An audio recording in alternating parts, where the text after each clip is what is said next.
لله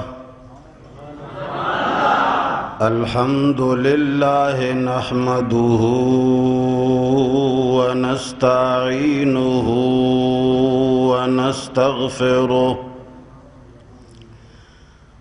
ونستغفره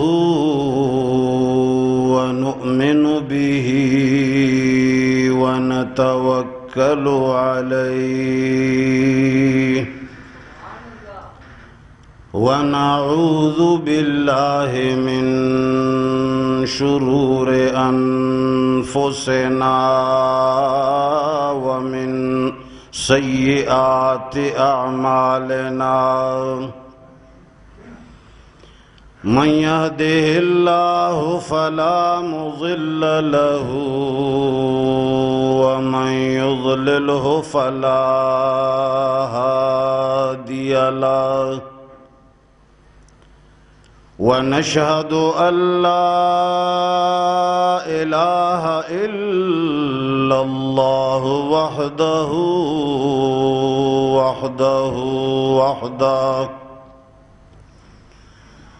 وحده لا شريك له ولا وزير له ولا مشير له وحده لا شريك له ولا ضد له ولا ند له وحده لا شريك له ولا مثل له ولا مثال له ونشهد أن سيدنا ومولانا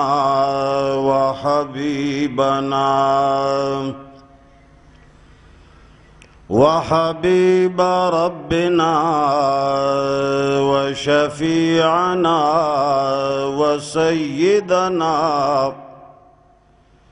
وسيدنا وسندنا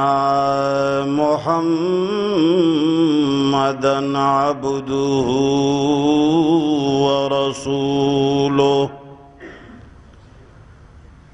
أرسله بالحق بشيرا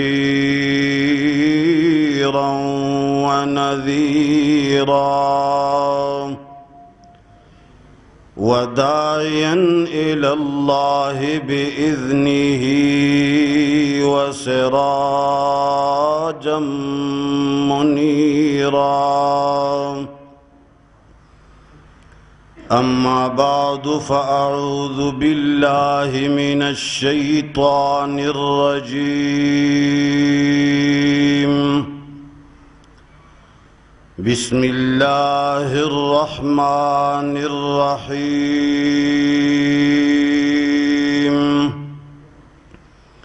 وهذا كتاب أنزلناه مبارك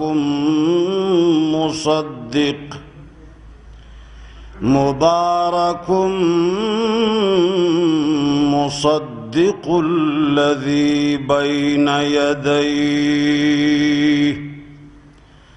ولتنذر أم القرى ومن حولها والذين يؤمنون بالآخرة يؤمنون به وهم على صلاتهم يحافظون ومن أظلم ممن افترى على الله كذبا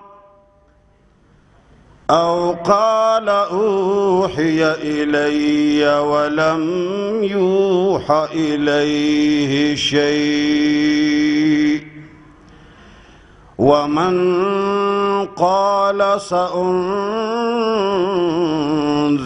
مثل ما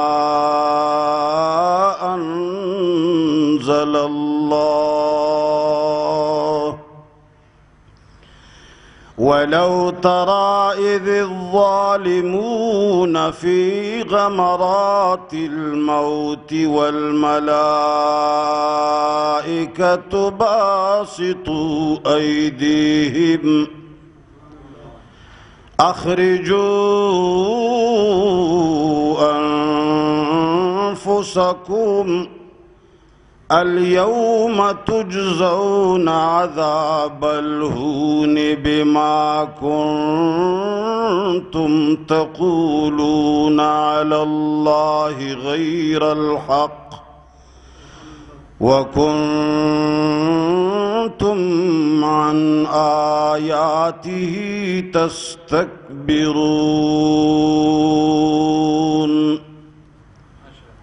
آمنت بالله صدق الله العظيم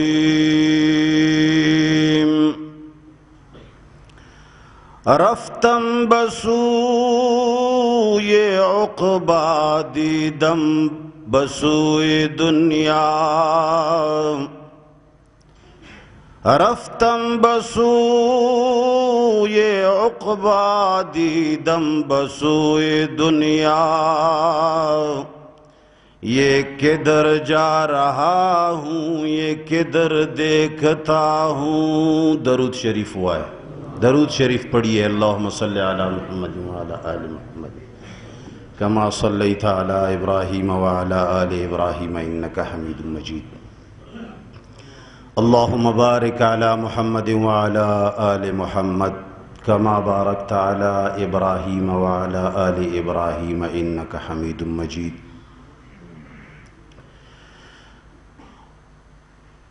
پنڈی کے عزیز ساتھیوں، خصوصاً J16 مولانا علامہ خضر حیات بکھروی صاحب کے جامعہ مفتاح القرآن کے علماء کرام، طلباء اعزام اور دیگر آنے والے ساتھیوں،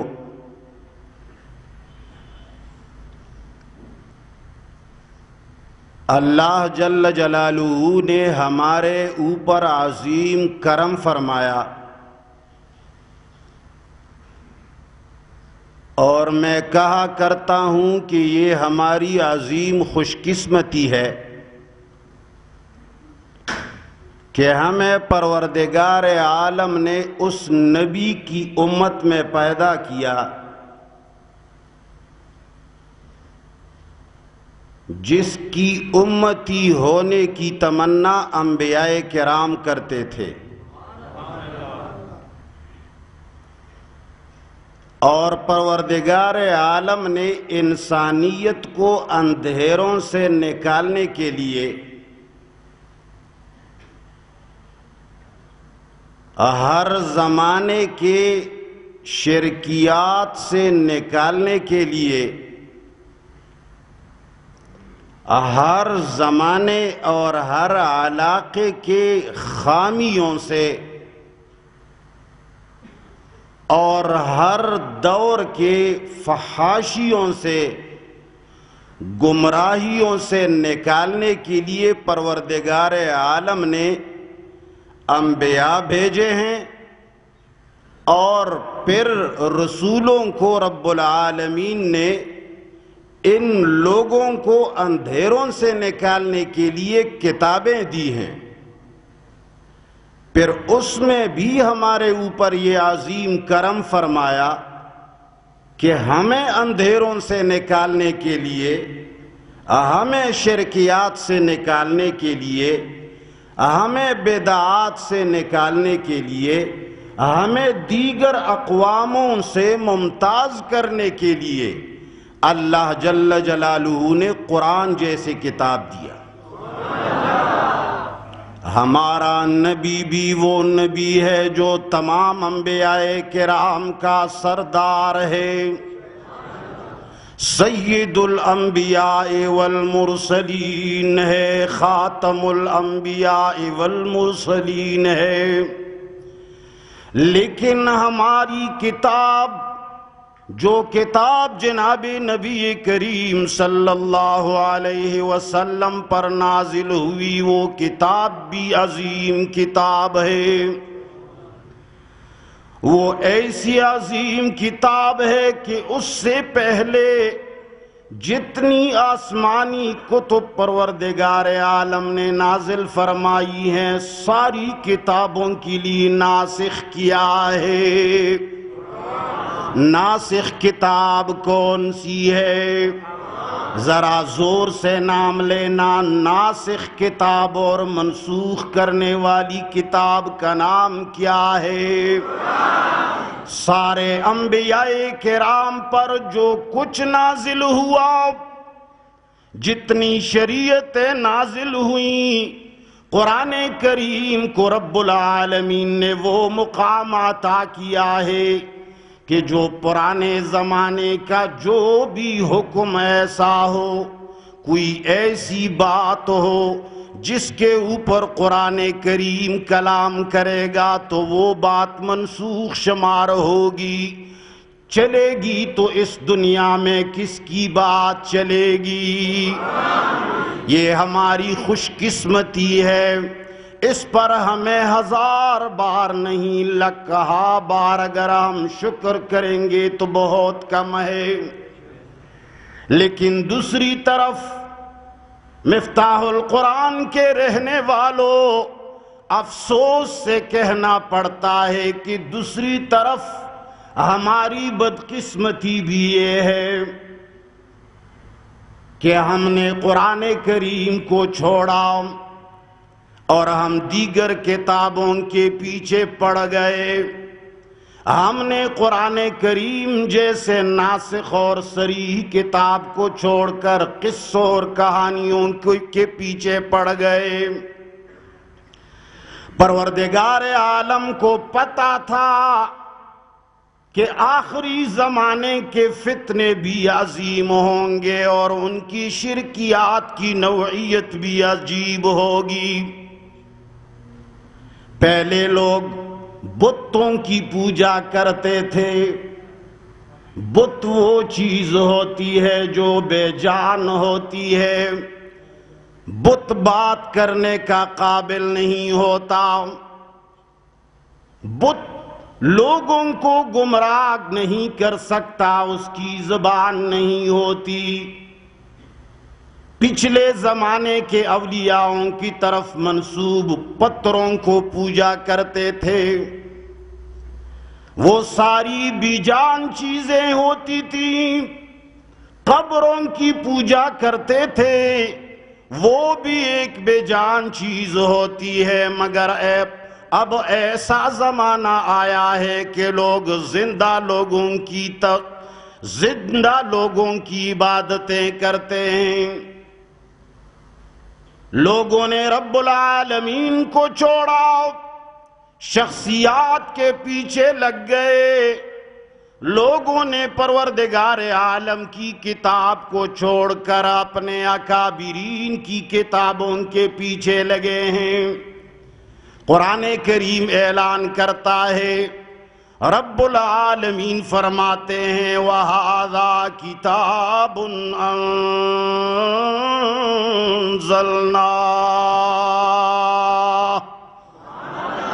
سب سے عظیم بات تو یہ ہے مفتاح القرآن کے پڑھنے والوں، رب العالمین فرماتے ہیں ساری نسبتوں کو چھوڑ دو، ساری عظمتوں کو چھوڑ دو، ساری خوبیوں کو چھوڑ دو، صرف اس نسبت کی طرف دیکھو کہ قرآن کریم کس کی نازل کردہ کتاب ہے۔ اللہ فرماتے ہیں وَهَذَا كِتَابٌ، یہ تو اتنی عظیم کتاب ہے، یہ اتنی بابرکت کتاب ہے، اللہ جل جلالہ فرماتے ہیں اس کی برکت اور اس کی عظمت صرف اس سے اندازہ لگا لو انزلنا ذرا زور سے جواب دو، اس کتاب کا نازل کرنے والا کون؟ اس قرآن کریم کو پسند کرنے والا کون؟ اس قرآن کریم کو ہمارے لیے پسند کرنے والا کون؟ اس قرآن کریم کو اتارنے والا کون؟ آواز دھیمی پڑ جاتی ہے اس لیے کہ پیٹرول کم ہے یا شاید بل زیادہ آتا ہے۔ پروردگار عالم نے فرمایا مبارکن، یہ ایسی برکتوں والی کتاب ہے۔ امام نیشاپوری رحمت اللہ علیہ فرماتے ہیں مبارک اسے کہا جاتا ہے جس میں خیر زیادہ ہو، اور یہ ایسی کتاب ہے جو اس قرآن کریم کو پڑھے گا اس کے خیالات خیر کی طرف آئیں گے، وہ برائیوں سے منع ہوگا۔ ہر باپ کہتا ہے، ہر باپ چاہتا ہے، ہر استاد چاہتا ہے، ہر حاکم چاہتا ہے کہ میری رعیت برائیوں سے منع ہو۔ ہر استاد کہتا ہے میرا شاگرد راہ راست پر جانے والا ہو۔ ہر باپ کی یہ تمنا ہوتی ہے کہ میری اولاد سدھر جائے۔ قرآن کریم نے اعلان کیا مبارکون، یہ ایسی کتاب ہے کہ جب تم اس کو اپنا مشغلہ بناؤ گے تو تم راہ راست پر چلو گے۔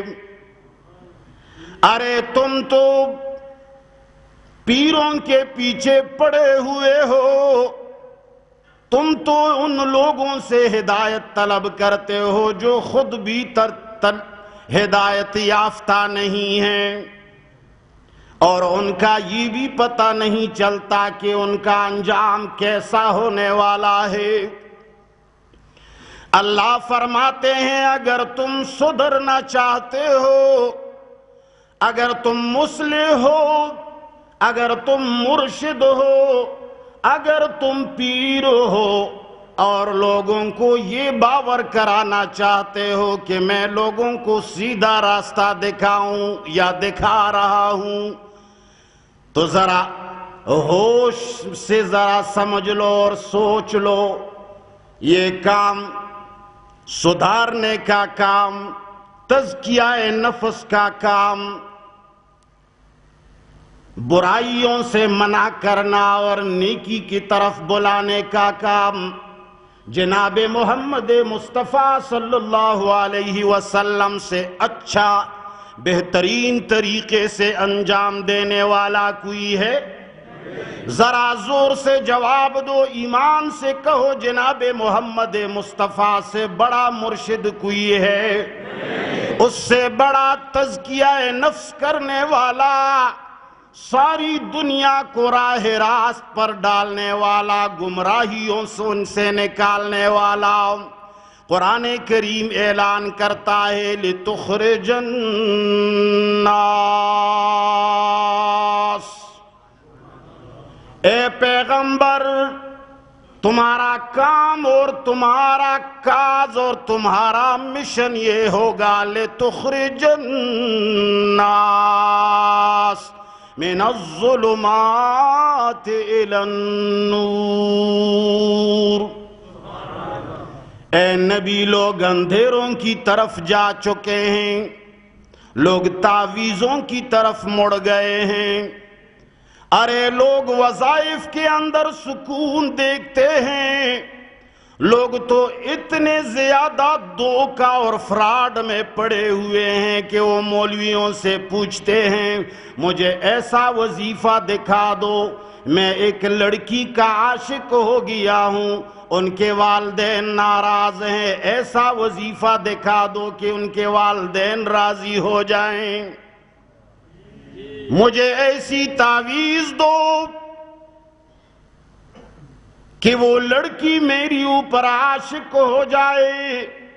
ارے پاگل، تو نے قرآن کریم کی روشنی چھوڑی ہے اس لیے تو کم عقلی کی باتیں کرتا ہے۔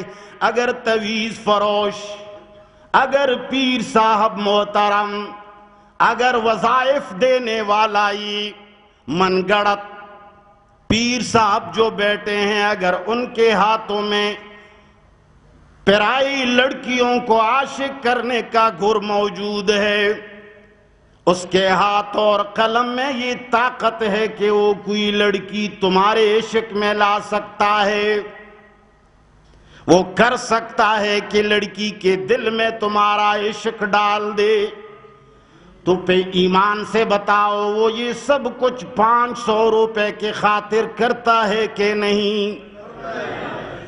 تو وہ جب تیرے لیے ایک لڑکی کے اوپر تعویذ کر سکتا ہے اور اس کے دل میں عشق ڈالنے کی طاقت رکھتا ہے، تو وہ نواز شریف پہ تعویذ کیوں نہیں کرتا تاکہ نواز شریف مولوی صاحب پہ عاشق ہو جائے اور اس کو فیکٹریوں کا مالک بنا دے؟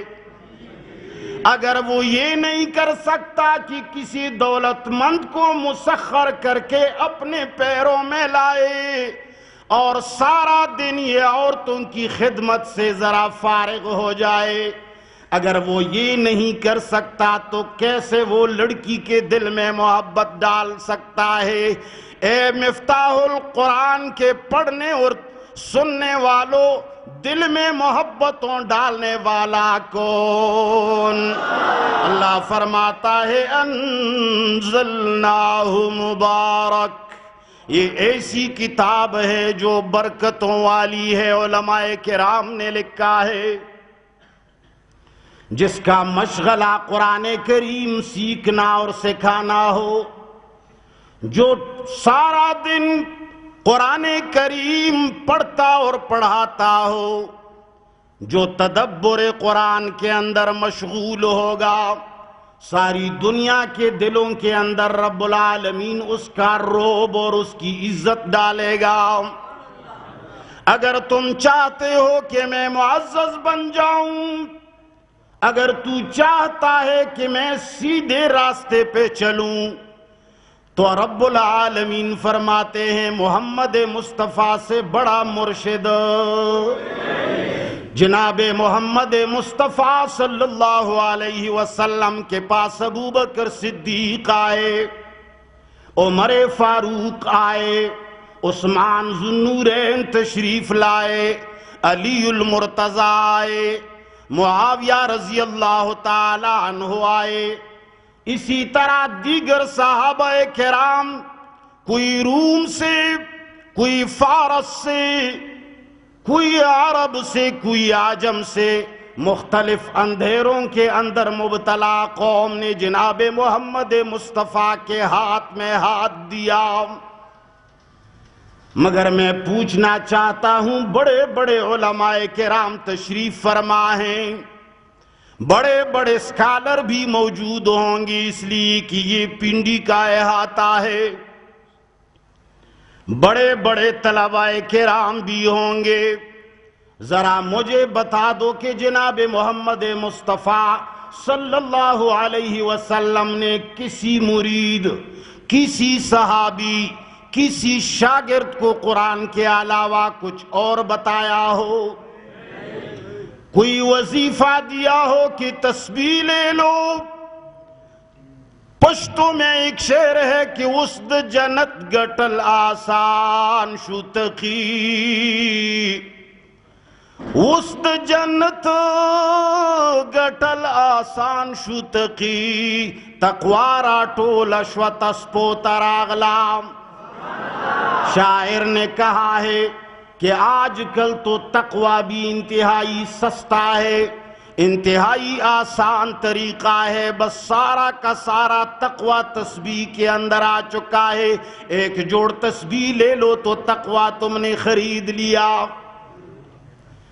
اس زمانے میں مجھے بتا دو کس صحابی کو رسول اللہ صلی اللہ علیہ وسلم نے فرمایا کہ تو بس گھر چلا جا اور 1000 مرتبہ درود شریف پڑھا کر اور 1000 مرتبہ لا الہ الا اللہ پڑھا کر، 500 مرتبہ سبحان اللہ پڑھا کر، مجھے تسبیح پڑھنے سے انکار نہیں، لیکن بر زبان تسبیح در دل گاو خر، این چنین تسبیح دارد کے اثر۔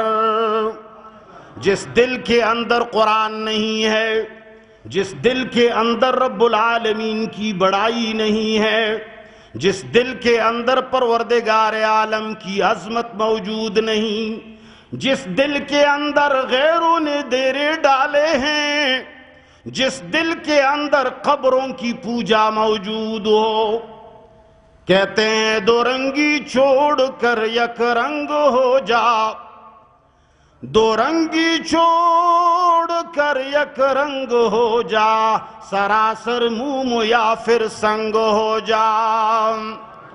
وہ یا شاہ مسلم یا شاہ کافر، دوار کے دلے نشی، لو خیچی یوی پاک پلیت پکے زیدلے۔ اے لوگو، جس دل کے اندر رب العالمین کی بڑائی موجود نہیں اور قبروں کی پوجا موجود ہے، جس دل کے اندر جناب نبی کریم صلی اللہ علیہ وسلم کی سچی محبت کی جگہ اپنے پیروں کی محبتیں موجود ہے، اس زبان سے، اس دل سے 1000 مرتبہ سبحان اللہ کہو، مگر چہرے کے سامنے، آنکھوں کے سامنے تمہیں پیر صاحب کا چہرہ آئے گا، محمد مصطفیٰ کی سنت سامنے نہیں آئے گی، رب العالمین کی بڑائی نہیں آئے گی، تمہارے دل و دماغ کے اندر پیروں کی بڑائی موجود ہے، اشخاص کی بڑائی موجود ہے۔ اے پیروں کی مریدو، ذرا کان کھل کر سن لو، اس میں شک نہیں ہے کہ تم سچے طالب ہو، مگر تمہیں غلط راستے پہ ڈال دیا گیا ہے۔ میں نے کہا کہ قرآن کریم جناب محمد مصطفیٰ صلی اللہ علیہ وسلم نے لوگوں کا تزکیہ کیا، لوگوں کو شرک سے منع کیا، راہ راست ڈالنے کے لیے جناب محمد مصطفیٰ نے کون سا نسخہ استعمال فرمایا تھا؟ تو آج کیا ہوا؟ کون سی کمزوری ہے قرآن میں؟ کون سی کمی ہے قرآن کریم میں کہ آج لوگ تسبیح تو پڑھاتے ہیں، آج لوگ تسبیح تو دے دیتے ہیں، اپنے مریدوں کو ذکر و اذکار کے ڈھیر تو لگا دیتے ہیں، مگر کسی مرید نے اپنے پیر کے کہنے پر قرآن کریم کا ترجمہ نہیں کیا۔ قرآن کریم کا ترجمہ ذرا زور سے بولو، ذرا زور سے بولو، اجماع ہو جائے نا۔ بہرحال اللہ فرماتے ہیں قرآن کریم میں کیا کمی ہے؟ عیسائیوں کی دین کو پسند کرتے ہو، رہبانیت، پیری اور مریدی تو عیسائیوں کا دین ہے، کیوں پسند کرتے ہو؟ انجیل کو پسند کرتے ہو تو قرآن کریم میں کیا کمی ہے؟ اللہ جل جلالہ فرماتے ہیں مصدق الذی بین یدیہ، ارے جو توحید انجیل کے اندر موجود تھا قرآن میں بطریق اولا، جو انذار وہاں موجود تھا یہاں اس سے بھی زیادہ موجود، جو چیزیں ہدایت وہاں موجود وہ یہاں بھی موجود۔ جس رب نے اس کتاب کو نازل فرمایا اس رب نے اس کتاب کو بھی ناسخ نازل کیا، تو کیا وجہ ہے کہ تم انجیل کی طرف بھٹک رہے ہو اور وہ پرانے دین کی طرف جا رہے ہو، رہبانیت کو پکڑا ہوا ہے؟ یہ پیری اور مریدی عیسائیوں کا دین ہے۔ جب محمد مصطفیٰ تشریف لے آئے تو سب کچھ کو ختم کیا، بدقسمتی سے ان کے وفات کے بعد 200 سال بعد یہ چیز پھر ابھر گئی۔ کہتے ہیں بڑے بڑے لوگ اس میں ہیں، بڑے لوگ دلیل، ذرا زور سے بولو، بڑے لوگ دلیل نہیں ہے۔ اللہ جل جلالہ فرماتے ہیں وَلِتُنذِرَ أُمَّ الْقُرَى وَمَنْ حَوْلَهَا۔ وَلِتُنذِرَ مبارکن کے معنی پر عطف ہے۔ اللہ جل جلالہ فرماتے ہیں کہ ایسی کتاب میں نے نازل کی، اس کا مقصد یہ ہے لِتُنذِرَ أُمَّ الْقُرَى، تاکہ تم گاؤں کی اصل کو ڈراؤ، مکے کو، وَمَنْ حَوْلَهَا، ارد گرد تمام دنیا کو۔ قرآن کریم وظائف کی کتاب، ذرا زور سے بولو، قرآن کریم صرف تلاوت کی کتاب، صرف ختم کرنے اور مٹھائی کھانے والی کتاب۔ اللہ فرماتے ہیں کہ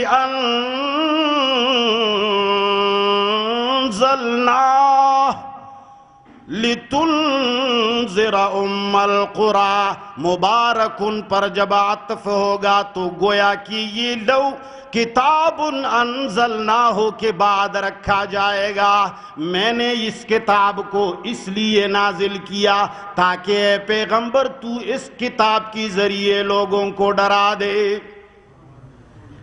آج لوگ یہ ڈرانے والی کتاب نہیں رہی بلکہ تلاوت کرنے والی کتاب بن گئی،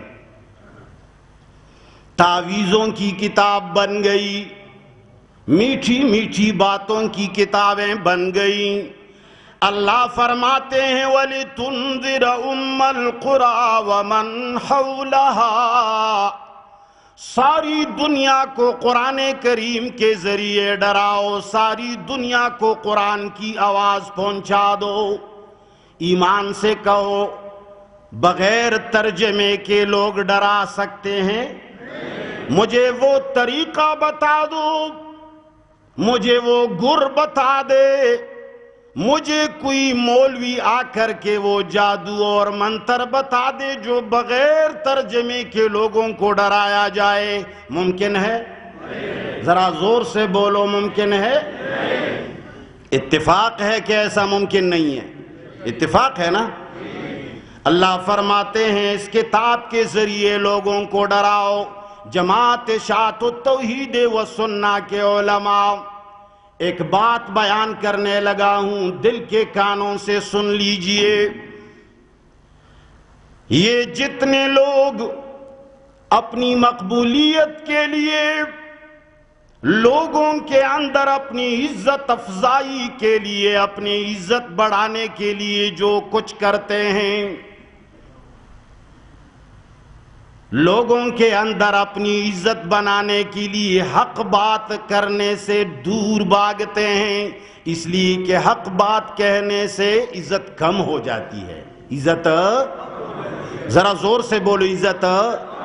ارے جناب محمد مصطفیٰ کے فلسفے کو دیکھو، بلکہ تمام انبیاء کرام کے فلسفے کو دیکھو۔ میں یہ کہا کرتا ہوں ان کا اور ہمارا فلسفہ بہت مختلف ہے۔ آج کل کے لوگ جب بھی عزت ہوتے ہیں، ان کا نام معاشرے میں نہیں ہوتا تو قرآن کریم کا علم حاصل کر کے علوم دینیہ کی طرف اپنے آپ کو منسوب کر کے خود کو معزز بنا دیتا ہے۔ مگر انبیاء کرام 40 سال اپنی عزت بناتے تھے، کیریئر بناتے تھے، 40 سال لوگوں سے اپنے آپ کو منوا دیتے تھے۔ جب ساری دنیا ان کو مان لیتی، جب ساری دنیا میں ان کی عزت کا ڈنکا بج جاتا، تو اس کے بعد حق کا اعلان کر کے ساری عزتوں کو تہہ تیغ کرتے۔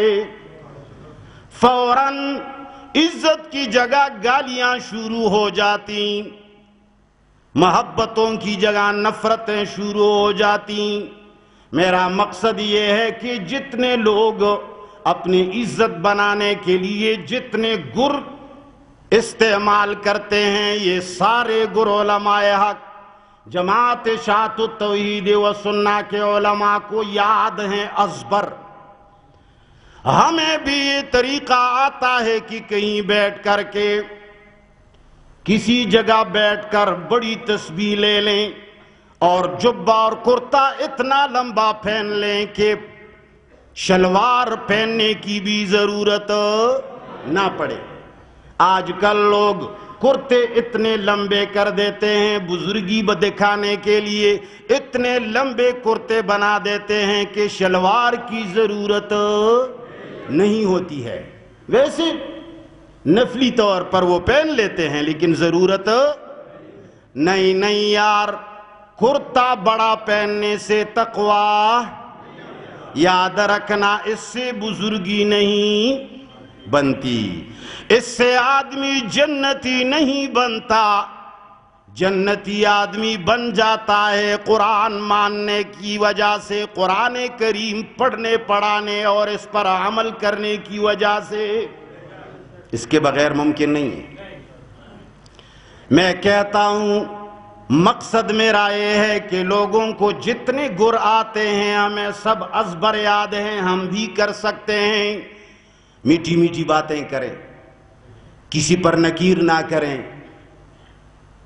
اگر علاقے کے اندر کوئی برا رسم، کوئی بری عادت چل رہی ہو تو ہم اس کی طرف دیکھیں ہی نہیں، بلکہ ممبر پر بیٹھ کر لوگوں کے گن اور ان کے قصیدے گائیں۔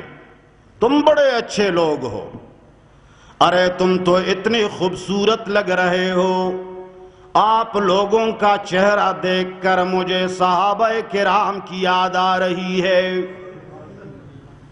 اللہ اللہ، تمہارے چہروں کے اندر میں وہ نور دیکھتا ہوں جس نور کے بارے میں جناب محمد مصطفیٰ صلی اللہ علیہ وسلم نے نشاندہی فرمائی تھی۔ یہ طریقے ہمیں بھی آتے ہیں، یہ الفاظ ہمیں بھی یاد ہیں، مگر ہم اپنی عزتوں کو نیچے رکھتے ہیں، ہم اپنے نام کو پیروں کے نیچے رکھتے ہیں، ہم تمام عزتوں کو، تمام نسبتوں کو نیچے رکھتے ہیں۔ رب العالمین کے کلام محمد مصطفیٰ صلی اللہ علیہ وسلم کے سنت مبارکہ کو اوپر رکھنا چاہتے ہیں تاکہ یہ لوگ اللہ کی کتاب کے ساتھ آشنا ہو جائیں۔ ہمارے ساتھ آشنا ہونے کی ضرورت کوئی ضرورت نہیں کہ لوگ آئے اور ہم سے بیعت ہو کر کے ہمارا نام لے لے۔ ہم تو وہ لوگ ہیں، محمد مصطفیٰ صلی اللہ علیہ وسلم کے پاس شاگرد آتے ہیں، ان کے پاس صحابہ کرام آتے ہیں، جو قرآن نازل ہوا ہوتا ہے محمد مصطفیٰ صلی اللہ علیہ وسلم ان کا درس دے کر انہیں رخصت کر دیتے ہیں۔ وہ گھروں میں جا کر، مساجد میں جا کر، گلیوں اور کوچوں میں جا کر رب العالمین کا کلام ایک دوسرے کو سنا دیتے ہیں، ایک دوسرے کو سیکھتے اور سکھاتے ہیں۔ محمد عربی صلی اللہ علیہ وسلم نے فرمایا خیرکم من تعلم القرآن وعلمہ، تم میں سے بہترین شخص وہ ہے جو قرآن کریم کو خود سیکھے اور دوسروں کو سکھائے۔ یہ کبھی نہیں فرمایا کہ تم میں بہترین شخص وہ ہے جو قرآن کو خود بھی ہاتھ نہ لگائے اور 80 سال تک کسی مرید کو بھی یہ نہ کہے کہ تم ترجمہ قرآن پڑھ لو، بلکہ 80 سال تک صرف تسبیح سے کام چلاتا رہے۔ کوئی ہے ایسی حدیث؟ بہرحال رب العالمین فرماتے ہیں والذین یؤمنون بالآخرۃ یؤمنون بہ۔ ارے لوگو، تم تو بزرگ بنے بیٹھے ہو، خود کو بڑا مسلمان سمجھتے ہو، خود کو بڑا مومن کہلواتے ہو، لوگوں سے کہتے ہو کہ بھائی جان یہ اشاعت التوحید و سنہ والے ہمیں کیوں قرآن کریم کی طرف دعوت دیتے ہیں؟ کیا ہم کافر ہیں کیوں؟ نہیں بھائی جان، رب العالمین نے فرمایا والذین یؤمنون بالآخرۃ یؤمنون بہ۔ ارے یہ لازم اور ملزوم ہے، جو آخرت پر ایمان رکھتا ہے وہ ضرور قرآن کریم پر ایمان رکھے گا۔ اگر ایک آدمی کہتا ہے میں رب کو بھی مانتا ہوں، محمد مصطفیٰ کو بھی مانتا ہوں، روز آخرت کو بھی مانتا ہوں، میں تقدیر کو بھی مانتا ہوں، تمام انبیاء کرام کو بھی مانتا ہوں، ارے قرآن کریم کو صرف دور سے دیکھتا ہوں، اس کے پڑھنے کا اور اس کے ماننے کا اور اس کے سمجھنے کا میرے پاس وقت نہیں ہے، رب العالمین کے کلام نے فتویٰ لگایا ہے کہ یہ شخص مومن۔ دیکھو، ایمان تصدیق کا نام ہے، اور تصدیق اس بات کی ہوتی ہے جس بات کا تمہیں علم ہو۔ آسان سی بات ہے، ایک بات کا تمہیں علم بھی نہیں ہے، تمہیں خبر بھی نہیں ہے، ایک آدمی ایک بات کہہ رہا ہے، تم کہتے ہو کہ یہ بالکل ٹھیک کہہ رہا ہے، وہ سننے والا آپ سے کہتا ہے کہ یہ کیا کہہ رہا ہے، تم کہتے ہو مجھے یہ پتہ تو نہیں ہے لیکن یہ جو کہہ رہا ہے ٹھیک کہہ رہا ہے، تو لوگ کیا کہیں گے کہ تو کیا ہے، کیا ہے، پاگل ہے، نسوار نہیں کیا ہے آپ نے، عقل نہیں ہے۔ بہرحال ایمان تصدیق کا نام ہے، پہلے سمجھ لو پھر کہو کہ میں اس کو قبول کرتا ہوں، اس پر ایمان لایا ہوں۔ پہلے تو اجمالی ایمان قبول ہوتا ہے مگر ساری زندگی اس پر کام نہیں چلے گا۔ رب العالمین فرماتے ہیں جو آخرت پر ایمان لاتا ہے وہ رب العالمین سے ڈر کر قرآن پر ایمان ضرور رکھتا ہے۔ وَهُمْ عَلَىٰ صَلَاتِهِمْ يُحَافِظُونَ، یہ ایمان کی علامت ہے کہ وہ نماز کا محافظ ہوگا، پڑھنے والا ہوگا۔ ایمان اور نماز کی حفاظت کیا ہے؟ صرف پڑھنا نہیں، وَيُقِيمُونَ الصَّلَاةَ، اقامت نماز کا معنی یہ ہے جو کچھ تم نماز کے اندر پڑھتے ہو، إِيَّاكَ نَعْبُدُ وَإِيَّاكَ نَسْتَعِينُ، اس پر باہر زمانے میں ساری زندگی میں اس پر عمل بھی ہوگا۔ یہ نہیں کہ مسجد کے اندر ایاک نعبد و ایاک نستعین، مسجد کے باہر درباروں کو سجدے، پیروں کو سجدے وغیرہ وغیرہ، سمجھ رہے ہو نا؟ اللہ جل جلالہ فرماتے ہیں آگے 3 قسم کے ظلموں کا رب العالمین بیان فرماتے ہیں، 3 مظالم۔ وَمَنْ أَظْلَمُ مِمَّنِ افْتَرَى عَلَى اللَّهِ كَذِبًا، اللہ جل جلالہ اعلان فرماتے ہیں کون ہے اس سے بڑا ظالم جو پروردگار عالم پر جھوٹ باندھتا ہے، قرآن کریم کے اندر لفظی اور معنوی تحریف کرتا ہے اور کہتا ہے کہ جی شرکیہ وسیلہ تو جائز ہے، اور عوام کے سامنے کہتا ہے وَابْتَغُوا إِلَيْهِ الْوَسِيلَةَ، جی وسیلہ کا نام قرآن میں دکھا کر شرکیہ وسیلہ ثابت کرنا چاہتا ہے۔ اللہ فرماتے ہیں یہ پروردگار عالم پر جھوٹ بولنے والا سب سے بڑا ظالم ہے۔ کیا ہے؟ سب سے بڑا ظالم ہے۔ جو چیز جائز نہیں وہ اس کو جائز سمجھتا ہے۔ یاد رکھنا، یاد رکھنا، عدی بن حاتم رضی اللہ تعالیٰ عنہ مسلمان نہیں ہوئے تھے، عیسائی تھے، تشریف لا رہے تھے ایمان لانے کے لیے۔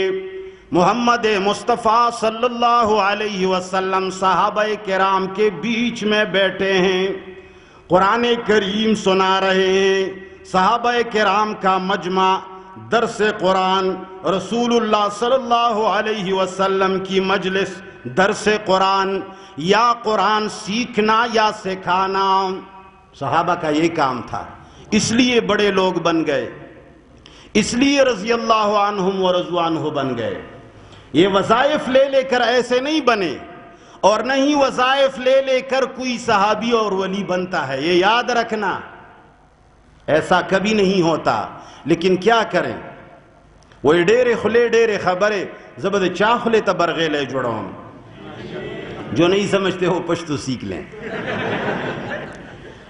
اللہ جل جلالہ کا کلام سناتے ہیں محمد مصطفیٰ صلی اللہ علیہ وسلم، اتخذوا احبارہم ورہبانہم اربابا من دون اللہ۔ عدی بن حاتم نے سنا، سمجھ گئے کہ اس میں تو ہمارے بارے میں کہا جا رہا ہے کہ ان لوگوں نے اپنے پیروں اور مرشدوں کو اور اپنے مولویوں کو رب بنا دیا ہے۔ تو عدی نے فرمایا اے اللہ کے رسول، یہ ہمارے بارے میں ہیں؟ فرمایا ہاں۔ تو انہوں نے فرمایا اے اللہ کے رسول، ہم نے تو کبھی اپنے پیروں اور اپنے مولویوں کو رب نہیں کہا، جس طرح کہ آج کل لوگ کہتے ہیں۔ بھئی ہم نے کب کہا ہے کہ یہ ہمارے رب ہیں؟ ہم نے کب اپنے استاد کو رب مان لیا؟ جناب رسول اللہ صلی اللہ علیہ وسلم کے الفاظ سنو، انہوں نے فرمایا عدی بتا دو، جب وہ کسی چیز کے بارے میں کہتے تھے کہ حلال ہے، بلا مطالبہ دلیل تم اس کو حلال سمجھتے تھے یا نہیں؟ انہوں نے فرمایا بالکل سمجھتے تھے۔ فرمایا جب وہ کسی چیز کے بارے میں حرام کہتے تھے تو تم مان لیتے تھے کہ نہیں؟ انہوں نے فرمایا یہ تو ضرور ہوتا تھا۔ تو رسول اللہ صلی اللہ علیہ وسلم نے فرمایا یہی ان کو رب بنانا ہے، یہی رب تسلیم کرنا ہے کہ رب العالمین نے ایک چیز کو حرام نہیں کہا، مولوی کی زبان سے مان لیتے ہو، انہوں نے حرام نہیں کہا، مولوی کی زبان سے مان لیتے ہو، دوسرا حدیث سنا دیتا ہے، قرآن کریم کی آیت سنا دیتا ہے، ساری چیزوں سے آنکھیں بند کر کے کہتے ہو ہمارے مولوی صاحب نے ایسا فرمایا، میرے پیر صاحب نے ایسا فرمایا۔ ارے جی اتنے لوگ جو کرتے ہیں یہ نہیں سمجھتے، تم سمجھنے والے ہو۔ اللہ کے قرآن کے مقابلے میں اپنے علماء کو لانا، اللہ کی کتاب کے مقابلے میں لوگوں کی کثرت سے دلیل پکڑنا، اس سے بڑا ظلم۔ اللہ فرماتے ہیں وَمَنْ أَظْلَمُ مِمَّنِ افْتَرَى عَلَى اللَّهِ كَذِبًا، کون ہے اس سے بڑا ظالم جو رب العالمین پہ جھوٹ بولتا باندھتا ہے؟ او قال اوحی الی ولم یوحى الیہ شیء، دوسرا ظالم وہ ہے جو کہتا ہے میری طرف وحی ہو جاتی ہے، حالانکہ اس کو کوئی وحی نہیں ہوتی۔ امام قرطبی رحمہ اللہ نے فرمایا اس آیت کے تحت کہ یہاں سے وہ لوگ یعنی صوفیہ بھی مراد ہیں جو تزکیہ نفس اور دل کو صاف کرنے کے بعد احکام کا دعویٰ کر دیتے ہیں، اور خضر علیہ السلام ان کے قصے سے استدلال کرتے ہیں جی ہمیں کشف ہو گیا ہے۔ کیا ہو گیا ہے؟ کشف۔ یرے جی ہمیں الہام ہو گیا، یرے جی فلان صاحب نے لکھا ہے کہ یہ آیت جو ہے اس کا معنی مجھے اللہ نے القاء فرمایا کہ اس کا یہ معنی ہے۔ کوئی ضرورت نہیں ہے تمہارے القاء کی، کوئی ضرورت نہیں تمہارے کشف کی، کوئی ضرورت نہیں تمہارے ان چیزوں کی جو تم دبی زبان میں وحی کا اعلان اور وحی کا کاذبہ جھوٹا دعویٰ کرتے ہو۔ نام ہزار قسم کے نام رکھ دو، جھوٹ اور وحی اور دعویٰ وہی ہوتا ہے، حقیقت چھپ نہیں سکتی بناوٹ کے اصولوں سے، خوشبو کبھی نہیں آ سکتی کاغذ کے پھولوں سے۔ بہرحال اللہ فرماتے ہیں او قال اوحی الی ولم یوحى الیہ شیء، اس سے بھی بڑا ظالم کوئی نہیں جو دعویٰ کرتا ہے وحی کا، نبوت کاذبہ کا دعویٰ کرتا ہے، جس طرح غلام احمد قادیانی علیہ یا اسی طرح دیگر ہزار قسم کے جھوٹے موجود ہیں جو کشف اور القاء کے دعووں سے قرآن اور سنت کا مقابلہ کرنا چاہتے ہیں۔ آج کل دنیا میں یہی طریقہ جاری ہے۔ اے لوگو، ہمارے پاس اور کوئی قسم کا منتر نہیں ہے کہ ہم آپ لوگوں کو دوسرے لوگوں کے شرور سے محفوظ کریں۔ ہمارے پاس کوئی راستہ نہیں، نہ کوئی ایسا دم ہے کہ علامہ خضر حیات صاحب یا منیر شاکر یا ہمارے شیخ القرآن مولانا محمد طیب طاہری صاحب تمہاری اوپر کوئی دم کر لے کہ بھئی لوگ یہ تمام دنیا کے فتنوں سے بچ جائیں۔ ایسا کوئی دم پیروں کے ساتھ شاید ہو، ہمارے پاس نہیں۔ آؤ، ساری دنیا کے شرور اور فتنوں سے بچنے کا دم کیا ہے؟ قرآن ہے۔ جب قرآن کو پڑھو گے سارے شرکیات اور اندھیروں سے نکل کر کے روشنی کی طرف آؤ گے۔ جب قرآن کو چھوڑو گے روز قیامت رب العالمین کے سامنے جناب محمد مصطفیٰ بھی شکایت فرمائیں گے۔ وقال الرسول یا رب ان قوم اتخذوا هذا القرآن مہجورا۔ الہ العالمین، ان لوگوں نے قرآن کریم کو پس پشت ڈال دیا تھا۔ احکام نہیں سیکھتے تھے لوگ، قرآن سے مسائل نہیں پوچھتے تھے، عقیدے کا مسئلہ بھی قرآن کریم کی جگہ المحند علی المفند سے سیکھتے تھے۔ کتنا بڑا المیہ ہے، کتنا بڑا یار تم دیوبندی نہیں ہو۔ کیا نہیں ہو؟ تم دیوبندی نہیں ہو۔ ایک بات ہے، میرا اور شیخ حدیث مولانا حسین احمد مدنی رحمہ اللہ کے اندر ایک واسطہ ہے۔ میں شیخ الحدیث سلیم اللہ خان صاحب کا شاگرد ہوں اور وہ ڈائریکٹ حسین احمد مدنی کے شاگرد ہیں۔ میں دیوبندی نہیں ہوں اور تم دیوبندی ہو۔ بچپن میں جب ہم ہوتے تھے نا تو جہاز جب جاتا تھا ہوا پہ تو سارے لڑکے آواز لگاتے تھے، یہ میرا ہے، یہ میرا ہے۔ دوسرا کہتا تھا یہ میرا ہے، یہ میرا ہے۔ تو جو زیادہ بے صبر ہوتا تھا نا وہ زیادہ شور لگاتا تھا، تو ہم کہتے تھے کہ چلو تمہارا ہی ہو جائے بس، چلو۔ تو اگر دیوبند سے کام چلتا ہے تو دیوبند تمہارا ہی رہے، ہمیں کس کی ضرورت ہے؟ یہ بہت یاد رکھنا، دیوبند سے ہمیں انکار نہیں، دیوبند پر ہم کیچڑ بھی نہیں اچالتے، دیوبند کا ہم مذاق بھی نہیں اڑاتے، دیوبندیوں اور دیوبندیت سے ہم نفرت بھی نہیں کرتے۔ لیکن ایک بات یاد رکھنا، جن جن چیزوں اور جن جن جگہوں کے اندر دیوبند کا نام بولا جاتا ہے یہاں رب العالمین کے کلام کا نام لینا فرض ہے۔ کیا فرض ہے؟ نہیں سمجھے یار؟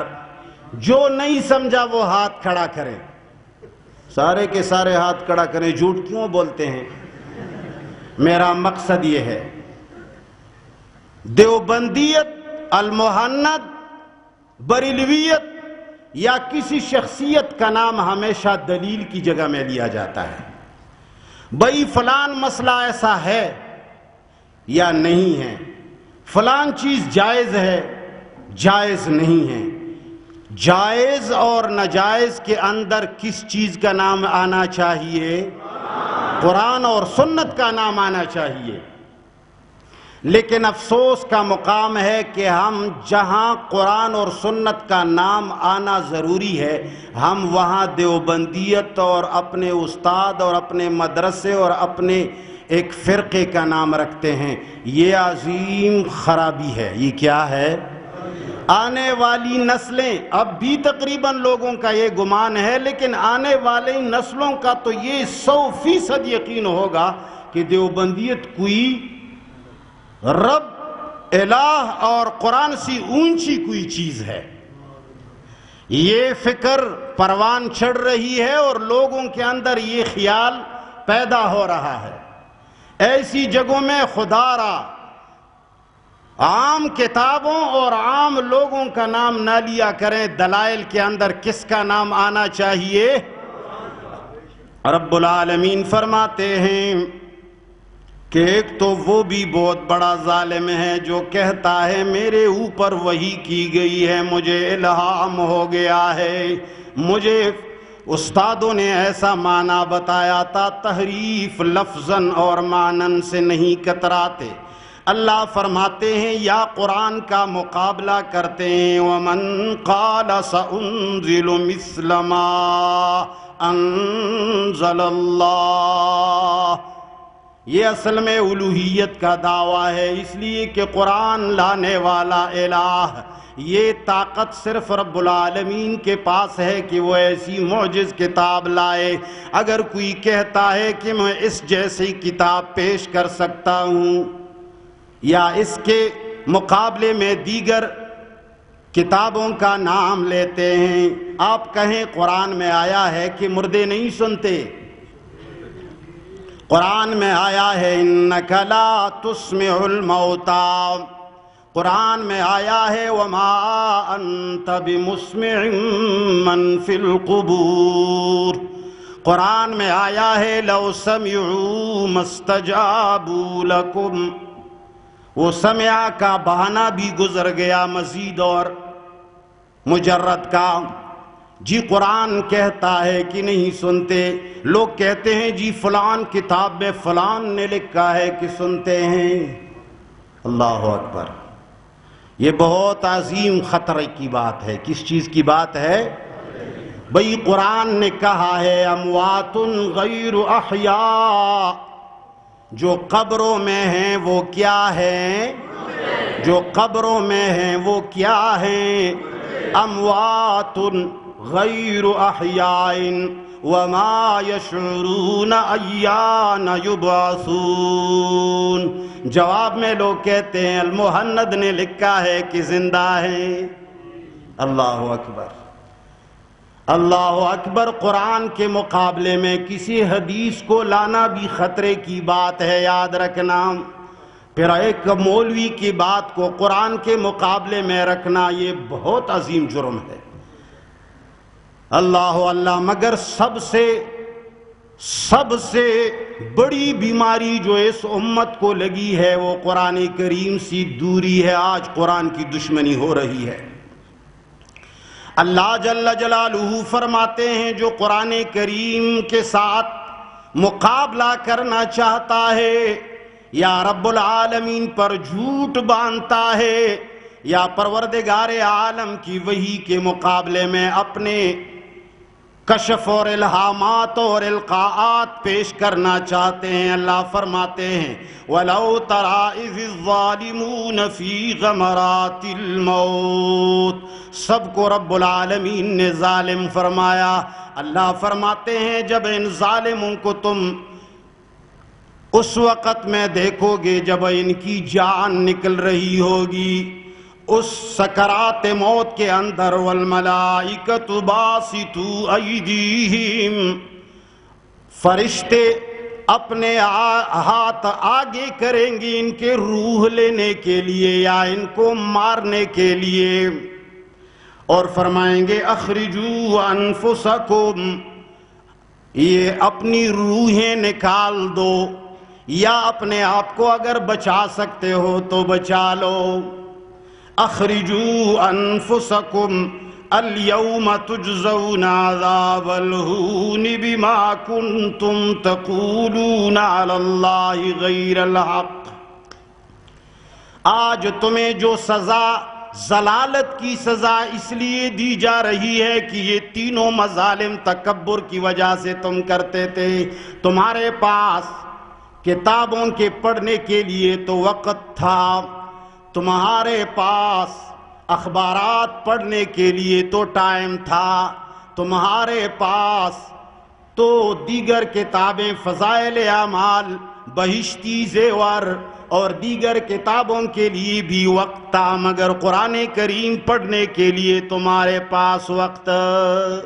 اللہ فرماتے ہیں تمہیں تکبر ہو گیا تھا، تمہارے اندر بڑائی آئی تھی، تکبر کی وجہ سے رب العالمین کی کتاب سے منہ موڑ رہے تھے، تو آج تمہیں سزا بھی ضلالت والی ملے گی، اس وجہ سے کہ رب العالمین پر ناحق باتیں تم باندھتے تھے۔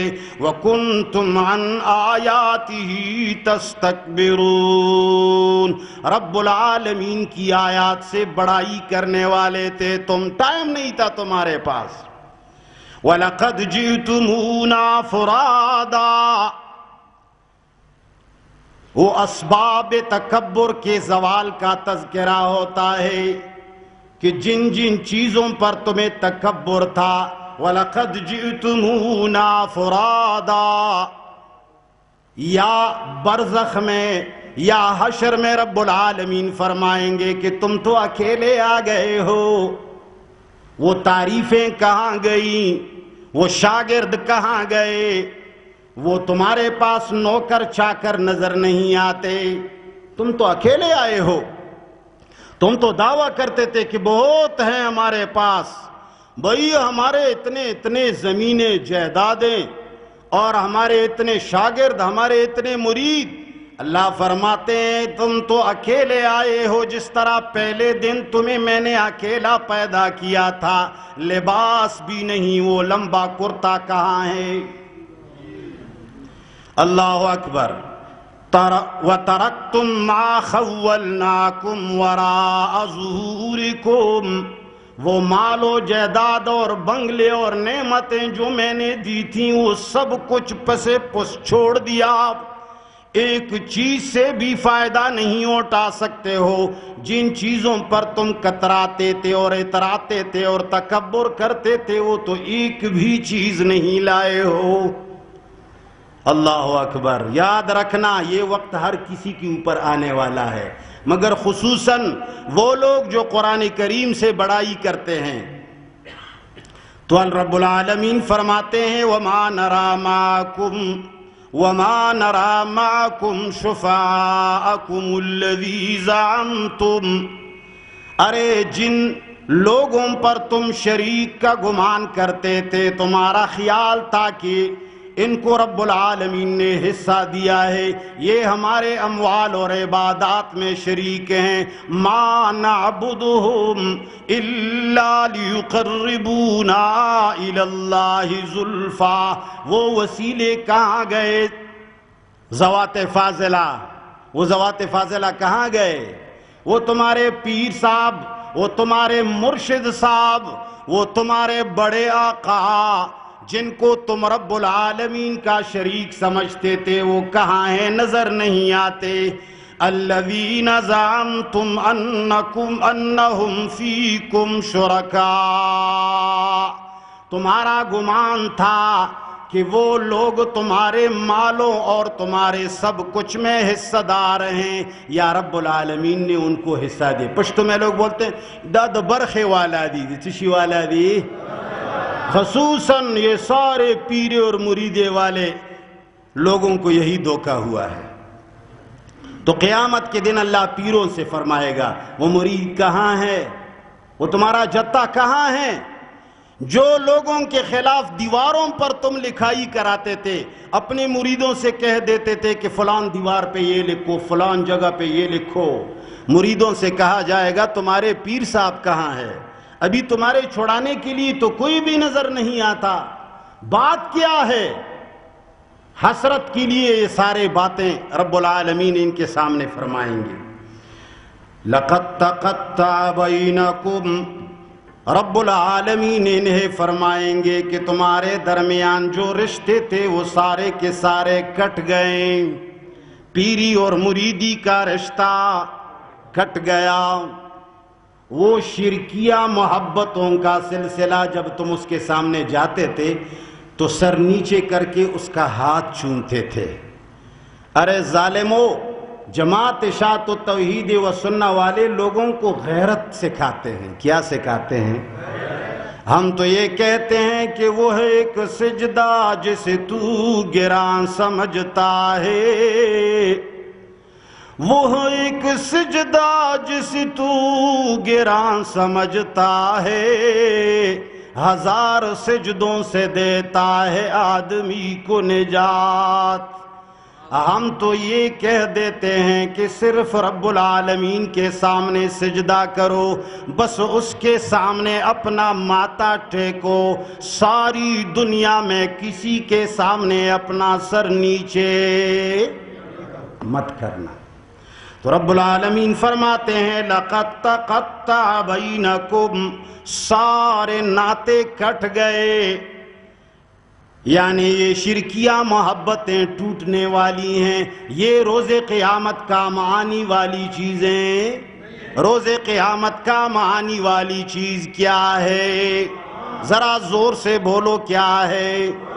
قرآن۔ یاد رکھنا، صحابہ کرام نے تمام اندھیروں سے نکل کر روشنیوں میں جو سکون کا سانس لیا تھا، کس وجہ سے؟ قرآن پڑھنے کی وجہ سے۔ جناب محمد الرسول اللہ صلی اللہ علیہ وسلم نے اپنے معاشرے کا اصلاح کیا تھا، کس کے ذریعے؟ اور صحابہ کرام نے تمام دنیا پر حکومت کی کس کے ذریعے؟ قرآن کے ذریعے۔ یاد رکھنا، جب سے مسلمانوں نے قرآن چھوڑا، ان میں اتفاق ختم ہو گیا۔ جب سے قرآن چھوڑا، اس میں اختلافات ابھر گئے۔ جب سے قرآن چھوڑا، ان میں فرقے بن گئے۔ جب سے قرآن چھوڑا، نفرتیں پیدا ہو گئیں۔ جب سے قرآن چھوڑا، یہود نصارہ نے ہماری اوپر تسلط کیا۔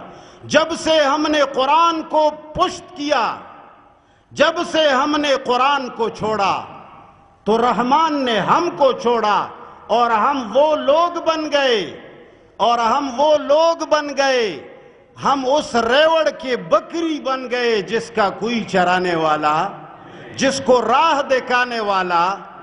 دیکھیں، کبھی برطانیہ ہاتھ ڈال رہا ہے، کبھی امریکہ ہاتھ ڈال رہا ہے، کبھی فلسطین پر ہاتھ ڈالا جا رہا ہے، کبھی کشمیر پر ہاتھ ڈالا جا رہا ہے، کبھی افغانستان کو قبضہ کیا جاتا ہے، کبھی عراق کو تہہ تیخ کیا جاتا ہے، کبھی شام کے اندر بمباریاں ہوتی ہیں، کبھی پاکستان کے خلاف سازشیں ہوتی ہیں۔ پاکستان ایک مسلمانوں کا بڑا قلعہ ہے، اس کے خلاف لوگ سازشیں کرتے ہیں، اندرونی اور بیرونی سازشوں کا شکار ہیں، صرف اس وجہ سے کہ مسلمان اپنے رب کے کلام سے باخبر نہیں ہیں۔ ہمیں غیروں نے ہاتھوں میں کیوں لیا؟ لوگ ٹی ویوں پہ پروگرام کرتے ہیں، جی لوگوں میں برداشت نہیں ہے، عدم برداشت کی وجہ سے نفرتیں ہیں۔ نہیں، قرآن نہیں ہے۔ جب قرآن نہیں ہوگا، عدم برداشت ہوگا۔ جب قرآن آئے گا، والکاظمین الغیظ، برداشت خود بخود پیدا ہوگا، نفرتیں ختم ہوں گی۔ ابو بکر صدیق رضی اللہ تعالیٰ عنہ اور عمر فاروق رضی اللہ تعالیٰ عنہ مکالمہ کر رہے ہیں ایک دوسرے کے ساتھ۔ کسی بات پر ابو بکر صدیق کے بات پر عمر فاروق ناراض ہو گئے، چل دیے۔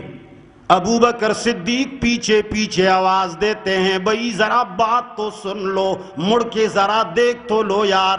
مگر وہ سیدھا جا رہا ہے، گھر کا دروازہ بند کیا۔ ابو بکر صدیق سمجھ گئے کہ آدمی زیادہ ناراض ہے، دروازہ زور سے بند کر دیا۔ تنہائی میں جا کے عمر بیٹھے، خیال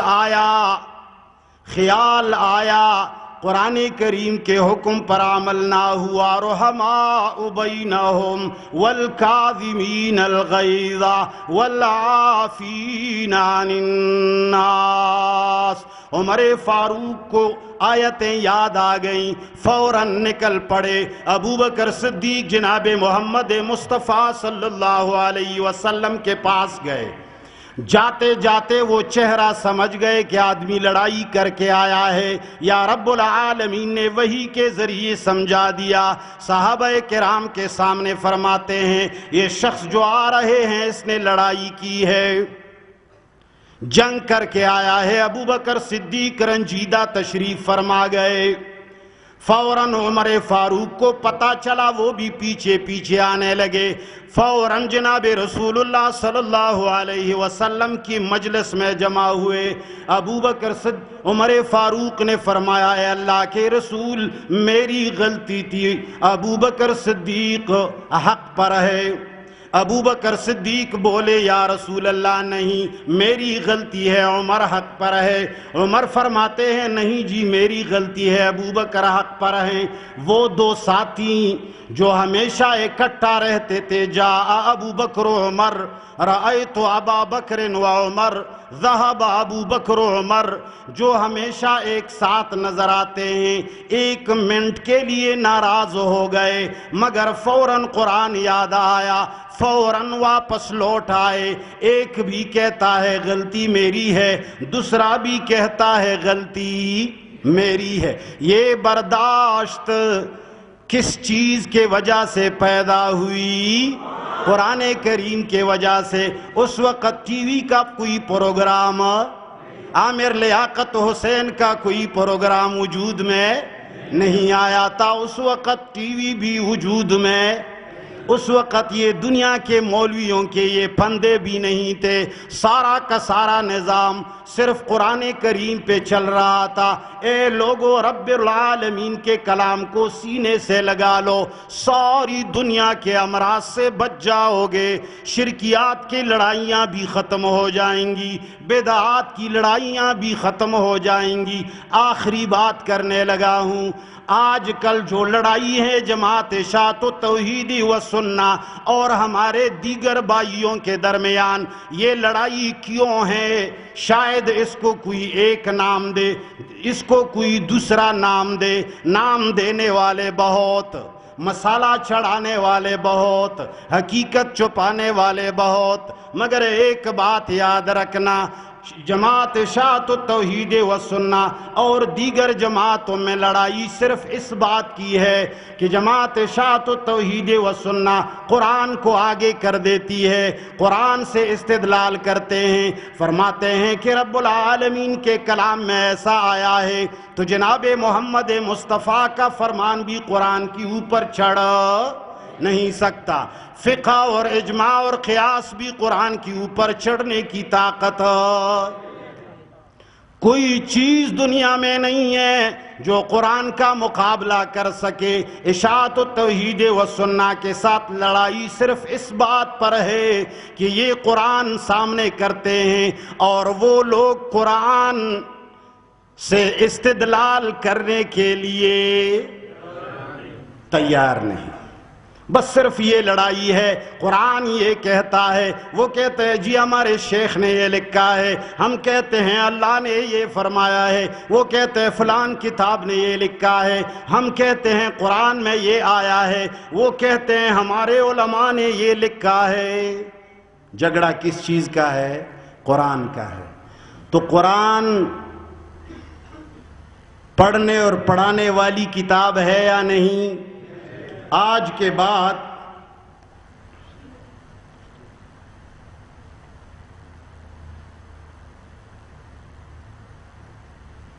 شے لکھلے دے خود پہ پوئے گمنا